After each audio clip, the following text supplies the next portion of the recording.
መንፈሳዊ ህልም ፍቺ የተበላሸ ጫማና አሮጌ ጫማ ወይንም የተቀደደ ጫማ በህልማችሁ የምታዩ ሰዎች። ትርጉሙ በጉዞ ላይ እያለሽ መንፈሳዊም ሆነ አካላዊ ደካማ ጎንሽ እንዳለ ወይንም ለጥቃት እንደተጋለጥሽ ያመላክታል። መንፈሳዊ ምክር ጫማሽን እንድታድሺ ወይንም ጥበቃሽን እንድታጠናክሪ ማሳሰቢያ ነው። ምሳሌ በትዕግስት መታጠቅ፣ ንስሐ መግባት። ሁላችሁም ሼር ተደራረጉ።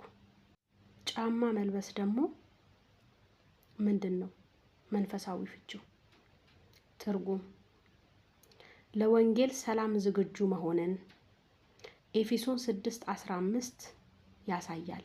ህይወትሽ የሰላም መልእክት እንድታስተላልፊ መዘጋጀቷን ያመለክታል።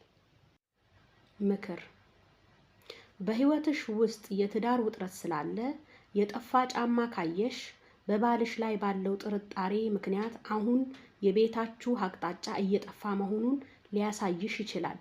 አዲስ ጫማ ካየሽ ደግሞ እግዚአብሔር ከዚህ ፈተና በኋላ አዲስ የሰላም ምዕራፍ ሊሰጥሽ መዘጋጀቱን ያመለክታል።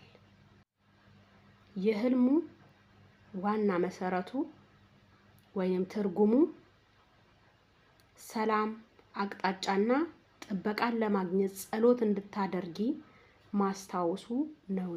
ስለዚህ ሁላችሁም በጸሎት በርቱ።